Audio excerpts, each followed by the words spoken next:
안녕하십니까. 오늘은 줌으로 영상을 녹화해서 말씀을 나누도록 하겠습니다.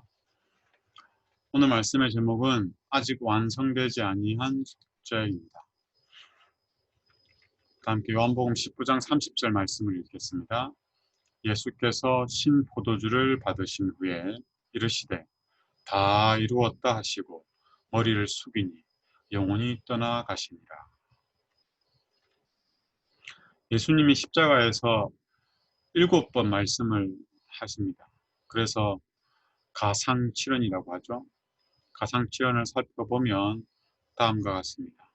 오늘은 이 중에서 6번째 말씀, 다 이루었다라는 말씀에 대해서 좀 말씀을 나누겠습니다. 예수님은 십자가에서 무엇을 다 이루셨을까요? 누군가가 여러분에게 십자가에서 예수님이 다 이루셨다고 말씀하셨는데 뭘 다 이루셨다는 겁니까? 라고 물어보면 뭐라고 답변하시겠습니까? 이게 다 이루었다고 하시니까 뭐 다 이룬 것 같은데 막상 뭘 다 이루셨는지 말씀을 드리려고 하면 또 쉽지가 않아요. 한 가지 여쭤보겠습니다. 십자가에서 예수님의 죽음을 통하여 죄인의 구원이 다 이루어졌습니까? 죄인의 구원이 다 이루어졌습니까? 아니면 죄인을 구원하기 위해서 십자가 외에 뭔가가 더 필요한가요? 죄인을 구원하기 위해서는 십자가면 충분합니까? 아니면 십자가로는 좀 뭐가 부족합니까? 십자가에서 죄인의 구원이 다 이루어졌습니까? 아니면 아직도 뭔가를 더 하셔야 하나요? 이 부분에 대해서 많은 분들이 오해를 합니다. 오해를 한 것을, 오해한 말씀을 다른 사람에게 전하면 진리를 전하는 겁니까? 거짓을 전하는 겁니까? 거짓이죠. 그래서 이 부분을 잘 이해하셔야 우리가 진리를 잘 전할 수가 있습니다. 십자가는 굉장히 중요한 사건입니다. 그래서 십자가가 교회의 심벌이기도 하죠. 교회의 상징물이기도 합니다.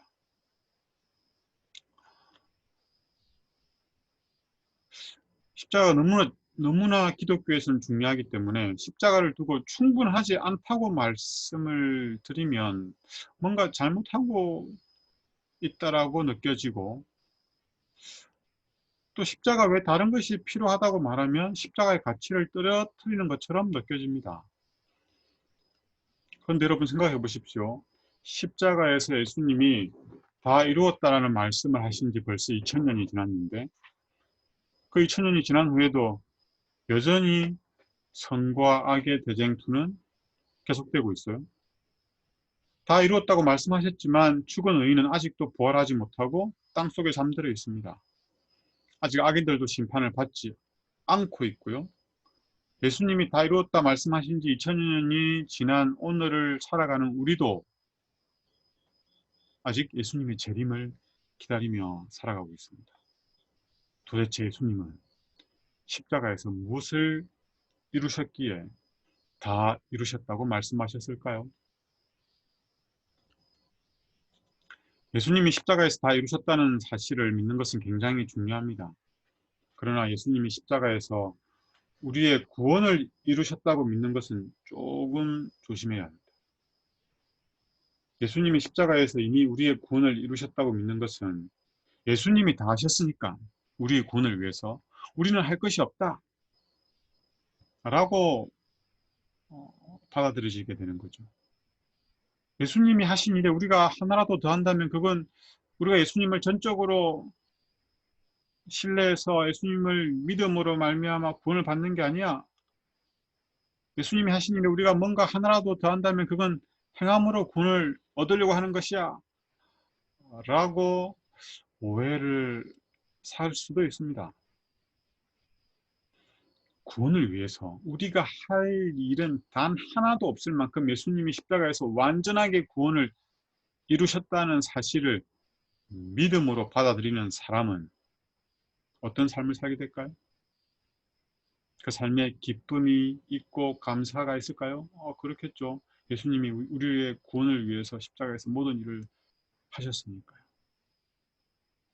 그러면서 동시에 어떤 삶을 살 위험이 있냐면 방종과 부질죄와 육신의 만족을 쫓으며 살아갈 수가 있습니다. 쉽게 말해서 예수님께서 십자가에서 다 이루신 구원으로 말미암아 기뻐하고 감사하고 찬양을 하면서 죄를 짓는 삶을 살 수 있다는 거죠. 근데 사람들은 이 사실을 잘 자각하지 못합니다. 왜냐하면 예수님이 십자가에서 모든 것을 다 하셨다고 확신하기 때문입니다. 예수님이 모든 것을 이루셨기 때문입니다. 이루셨다고 믿기 때문입니다. 우리의 구원을 위해서 예수님이 더 이상 하실 일이 없고 우리도 할 일이 없다고 믿기 때문입니다. 십자가에서 예수님이 다 이루신 일은 죄인을 구원하는 일이 아닙니다. 다시 말씀드리지만 십자가에서 예수님이 다 이루신 일은 죄인을 구원하는 것이 아니라 죄인을 구원할 수 있도록 모든 일을 다 이루셨다는 겁니다. 십자가에서 죄인의 구원을 완성하신 게 아니고 십자가에서 죄인을 구원할 수 있는 일들을 다 이루신 것입니다. 그래서 완전하지만 아직 완전하지 않은 거죠. 아직 완전하지 않지만 완전한 거죠. 우리의 구원을 위해서 완전하게 모든 일을 하신 것은 아니지만 우리를 구원하기 위해서는 완전하게 모든 일을 하셨습니다. 오늘은 십자가에서 예수님이 무엇을 이루셨는지 한 가지만 살펴보겠습니다. 먼저 말씀을 살펴보기 전에 우리는 십자가를 죄인의 구원이라는 관점을 넘어서서 선과 악의 대쟁투의 관점에서 볼 수 있어야 합니다. 십자가뿐만 아니라 성경 말씀을 볼 때 죄인의 구원에 관해서만 우리가 살펴보는 것이 아니라 선악의 대쟁투의 관점에서 봐야 합니다.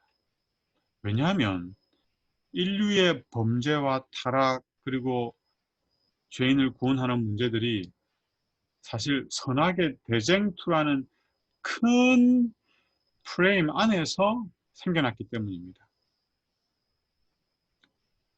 쉽게 예를 들면 한 가정에 아이가 있는데 이 아이가 굉장히 정서가 불안하고 집중도 못하고 자존감도 낮고 대인관계도 안 좋아요.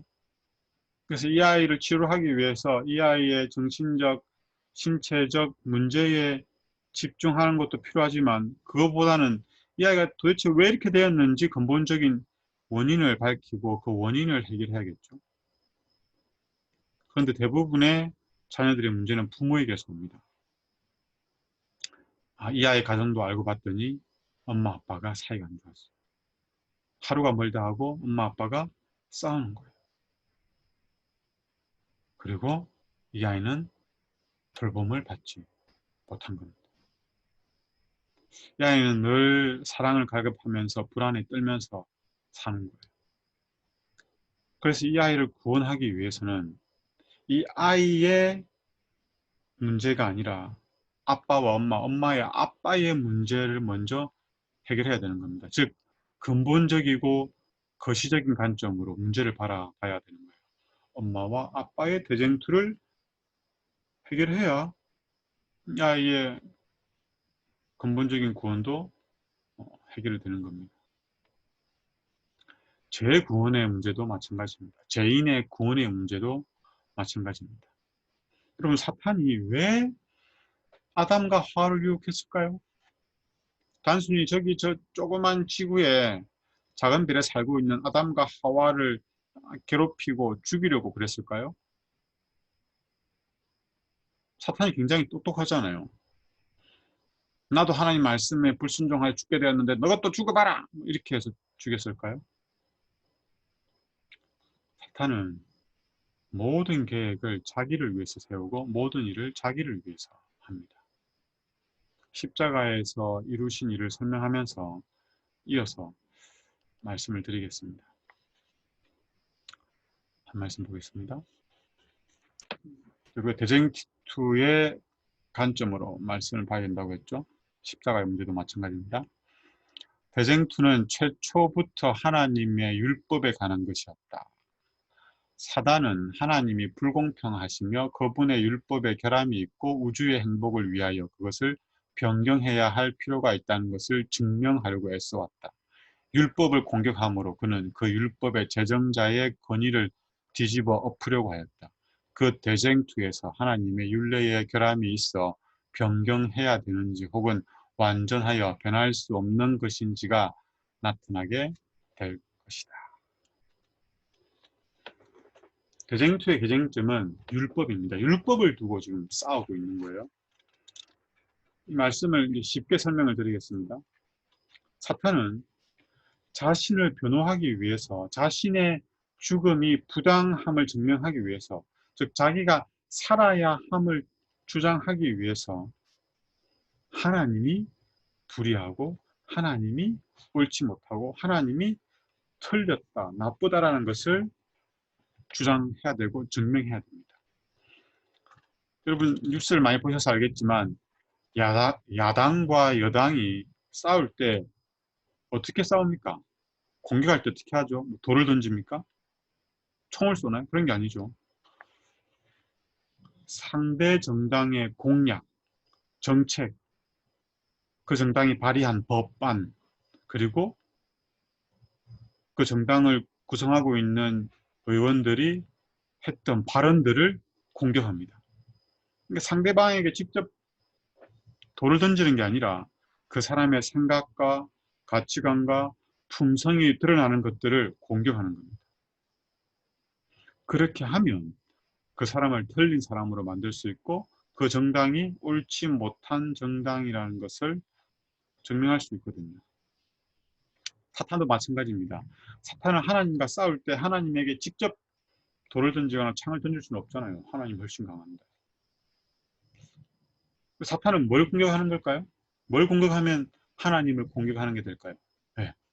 하나님의 계획과 목적과 품성의 사본이고 온 우주를 다스리는 법칙인 하나님의 율법을 공격하면 됩니다. 쉽게 말해 사탄은 하나님이 사랑이 아니다라는 사실을 주장을 해야 되는데 증명을 해야 되는데 뭘 통해서 증명을 하냐면 하나님의 율법을 공격하면서 하나님이 사랑이 아니다 라는 것을 공격하는 겁니다. 사탄의 주장은 이런 겁니다. 간단하게 말씀드리면 하나님의 법은 지킬 수 없다. 하나님께서는 지킬 수 없는 법을 만든 아주 독재자다. 공유롭지 못한 분이다. 그리고 지킬 수 없는 법을 만들어 놓고 그걸 못 지키면 죽이는 분이다. 아주 공유롭지도 못하고 자비롭지도 못하다. 이 사실을, 이 주장을 이제 지지하기 위해서, 뒷받침하기 위해서 증거가 있어야 되고 증인이 있어야 되잖아요. 그래서 사탄이 이 지구에 와서 하나님이 만드신 피조물인 아담과 하와가 하나님의 법을 불순종하도록 유혹을 하게 됩니다. 그렇게 돼서 아담과 하와가 사탄의 유혹에 덫에 걸리고 죄를 짓게 되고 하나님의 법대로 죽어야 하는 운명에 처하게 되죠. 이때 사탄이 이제 하나님께 말하는 겁니다. 하나님께 이제 문제 제기하는 거죠. 보십시오. 하나님이 만드신 법을 저뿐만 아니라 아담과 하와도 못 지키잖아요. 그 선악을 알게 하는 그 열매 하나도 따먹지 말라는 법을 못 지키잖아요. 하나님의 법은 엉터리입니다. 지킬 수 없는 법입니다. 이런 지키지도 못할 법을 만들어 놓고 지키지 못한다고 죽이면 이런 악법이 어디 있습니까? 그리고 그런 하나님이 무슨 사랑의 하나님이고 공의의 하나님입니까? 도대체 하나님의 자비와 공의는 어디 있습니까? 혹 하나님께서 사랑이 많으셔서 자비를 베풀어서 아담과 하와를 용서하신다고 해도 그건 공의롭지 못한 거예요. 왜냐하면 하나님의 법은 죄인에게 죽음을 요구하지 않습니까? 그래서 아담과 하와를 용서하시려면 하나님의 법을 수정하거나 폐기해야 합니다. 그리고 그 법이 수정되고 폐기되었으니까 저도 용서해 주셔야 됩니다. 저도 죽이면 안 됩니다. 이게 사탄의 주장입니다. 말씀을 좀 살펴보겠습니다. 이제 이 사탄의 주장에 이제 반대하여 하나님은 하나님께서 만드신 법이 지킬 수 있는 법이고 하나님은 사랑이심을 증거해야 됐어요. 하나님은 자비롭고 공의롭다는 것을 온 우주에 증명해야 됐습니다. 그래서 이 선악의 대쟁투를 이제 온 우주 거민과 천사들과 모든 피조물들이 바라보고 있는 거예요. 관심을 기울이면서 이제 지켜보는 거죠. 그 일을 위해서 이제 구속의 경륜이 만들어졌고 예수님이 이 땅에 오셨습니다. 원래는 하나님을 본 사람이 없습니다. 그래서 하나님을 알 수가 없죠. 고작 우리가 아는 건 이제 성경에 나타난 게 전부인데 하나님이 어떤 분인지를 아주 생생하게 보여주신 분이 바로 독생하신 하나님, 즉 예수 그리스도입니다. 독생자 예수 그리스도. 독생하신 하나님이 그 하나님을 나타내신 것입니다. 어떻게 나타내셨냐? 그 전에 예수님도 그렇게 말씀하셨어요. 나를 본 자는 아버지를 보았거늘. 그러면서 예수님을 통해서 하나님이 나타났음을 예수님도 말씀하셨습니다. 어떻게 나타나셨냐? 요한일서 4장 8절에 보면 하나님은 사랑이심이라고 되어 있습니다. 지금 하나님이 사랑이시라는 것을 증명해야 되잖아요. 하나님은 사랑이심이라. 하나님이 사랑이라는 게 어떻게 나타났습니까? 네, 9절 이렇게 나타났습니다. 하나님의 사랑이 우리에게 이렇게 나타난 바 되었으니 어떻게 나타났죠? 하나님이 자기의 독생자를 세상에 보내심은 그로 말미암아 우리를 살리려 하십니다. 하나님의 사랑은 어떻게 나타났냐면 하나님의 사랑하는 독생자를 세상에 보내심으로 말미암아 나타났습니다. 한 말씀 더 볼까요? 요한복음 3장 16절 다 아는 말씀이죠. 하나님이 세상을 이처럼 사랑하사 독생자를 주셨으니 세상을 이처럼 사랑해서 독생자를 주신 거예요. 그래서 독생자를 주신 그 희생을 통해서 하나님의 사랑이 나타나는 것입니다. 로마서 5장 8절에 우리가 아직 죄인 되었을 때에 그리스도께서 우리를 위하여 죽으심으로 십자가죠.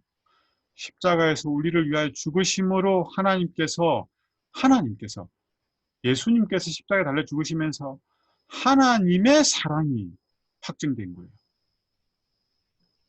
사탄은 뭐라고요? 하나님은 사랑이 아니다라고 지금 주장하고 있는데 예수님이 십자가에 달려 죽으심으로 말미암아 우리에 대한 하나님의 사랑이 확증된 겁니다.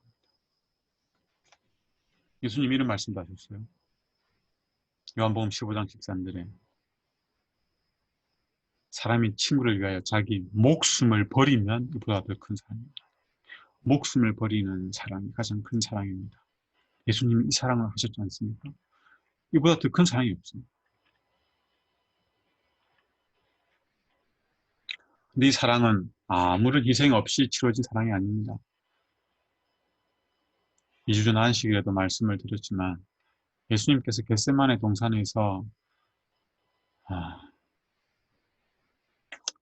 정말 힘들어 하셨잖아요.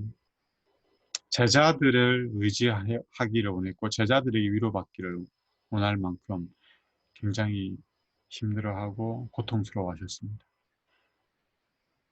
그때 하신 기도죠. 이르시되 아버지여 만일 아버지의 뜻이거든 이 잔을 내게서 옮기소서. 십자가입니다. 이 잔을 내게서 옮기소서. 이 십자가를 제가 짊어지지 않도록, 십자가에 달리지 않도록, 십자가에서 하나님께 심판받지 않도록 해달라는 거죠. 이 기도를 어떻게 드렸습니까? 땀이 땅에 떨어지는 핏방울 같이 될 만큼 아주 간절하게 기도했습니다. 왜 기도를 하셨어요? 정말 이 잔을 옮기려고 기도하신 게 아니죠. 하나님의 뜻대로 이 잔을 마시기 위해서 십자가에 달려 우리의 구원을 위한 모든 준비를 완성하시기 위하여 밤새 기도를 하신 것입니다. 다음 말씀을 보면 예수님의 심정을 더 잘 알 수 있습니다. 마태복음 27장 46절 엘리 엘리 라마 사박다니 하나님 어찌하여 나를 버리셨나이까. 예수님께서 십자가에서 하신 말씀입니다. 거짓말인가요? 아니죠. 정말 하나님께서 예수님을 십자가에서 버리신 겁니다. 우리의 모든 죄를 짊어지신 예수님을 하나님께서 심판하신 겁니다. 우리의 죄로 인해서 우리가 당해야 되는 둘째 사망을 예수님이 당하신 것입니다. 요한은 이 사랑을 알았어요. 그런데 이걸 설명할 길이 없었습니다. 그래서 뭐라고 했습니까?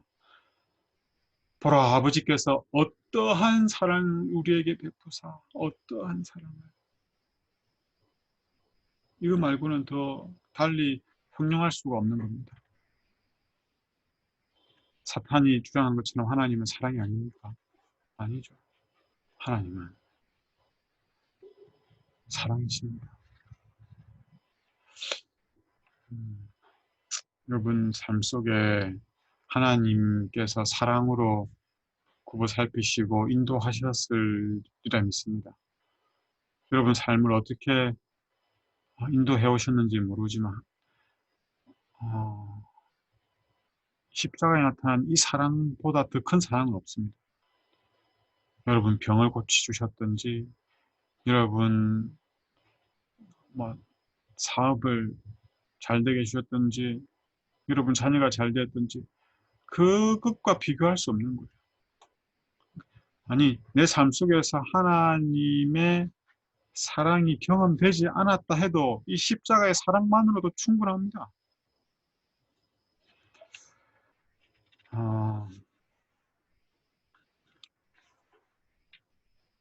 두 말씀만 좀 더 소개하겠습니다. 너는 하나님께서 그의 지극히 사랑하시는 아들을 아무런 투쟁 없이 내어주신 줄로 생각하느냐? 아니다. 결코 그렇지 않다. 죄인을 멸망하도록 버려둘 것인가? 그렇지 않으면 그를 위하여 그분의 사랑하시는 아들을 죽는 데 내어줄 것인가 하는 것은 하늘의 하나님께 있어서도 일종의 투쟁이었다. 하나님이 아무런 고민 없이 예수님을 십자가에 내어주신 게 아닙니다. 어느 부모가 자기의 사랑하는 자녀를 자기의 자녀를 괴롭히는 그 자녀의 친구를 위해서 내어주겠습니까? 여러분 자녀를 괴롭히고 왕따시키고 폭력을 행사하는 그 아이를 위해서 여러분 자녀를 내어주겠습니까? 근데 지금 그 차원이 아니잖아요. 피조물을 위해서 창조주가 대신 죽겠다는 겁니다. 한 말씀 더 보겠습니다. 하나님 아버지께서도 친히 그리스도와 함께 못 박히셨다. 예수님이 십자가에 못 박히셨을 때, 예수님이 십자가에서 고통을 받으셨을 때 하나님도 동일하게 고통을 받으셨다는 거예요. 맞아요? 여러분의 자녀가 고통받는 게 낫습니까? 여러분이 고통받는 게 낫습니까? 정상적인 부모라면 당연히 자녀가 고통받기보다는 내가 고통받기를 원하죠. 그래서 자녀가 아프면 어떤 마음이 듭니까? 내가 아팠으면 좋겠다라는 마음이 들지 않습니까? 왜냐하면 그리스도와 하나님 아버지는 하나이시기 때문이다. 그리스도와 하나님 아버지는 사랑으로 하나이셨기 때문입니다.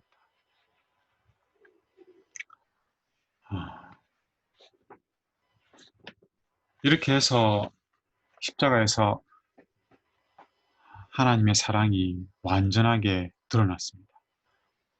우리를 향한, 온 우주를 향한 하나님의 사랑이 확증되셨어요. 사탄의 말이 거짓말이라는 것이 들통이 났습니다. 십자가에 나타난 이 사랑이 우리로 하여금 하나님을 사랑하게 하고 예수님을 믿게 합니다. 그리고 우리의 죄를 깨닫게 하고 우리로 하여금 죄를 회개하게 합니다. 사실 하나님의 능력의 최고봉은 사랑입니다. 오병이어 바다를 가르고 죽은 자를 살리고 그것보다 더 큰 능력은 하나님의 사랑입니다. 이 사랑이 우리를 구원하는 겁니다. 하나님은 사랑이시라. 이 사실을 예수님이 십자가에서 나타내 보이셨고 하나님이 우리를 사랑하신다는 사실을 확증하셨습니다. 이 사랑이 우리를 구원하기 위한 원동력인 거예요. 선악의 대쟁투를 종식시키는 비장의 무기가 되는 겁니다. 요한일서 4장 19절에 이런 말씀이 있습니다. 우리가 사랑하면 그가 먼저 우리를 사랑하셨습니다. 우리가 살아가고 있는 삶의 현장에서 사랑을 하는데 그 동력이 뭐라고요? 하나님이 우리를 먼저 사랑하셨기 때문입니다. 어디서 우리는 그 사랑을 확인할 수 있습니까?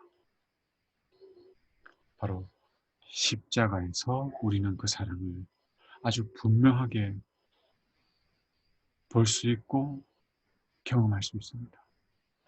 그 사랑으로 말미암아 오늘 우리가 이 땅에 발을 딛고 살아가면서도 예수님과 같은 사랑을 할 수 있는 겁니다. 우리가 사랑하면 그가 먼저 우리를 사랑하셨습니다. 예수님께서 나타내신 이 사랑, 십자가에 나타난 그 사랑으로 인해 우리의 믿음이 더욱 굳건해지고 또 우리가 자원하여 하나님의 말씀에 순종하고 우리 곁에 있는 사람들을 예수님처럼 사랑하면 좋겠습니다. 오늘도 함께 있는 분들과 말씀을 나누고 또 함께 기도를 해주시기 바랍니다.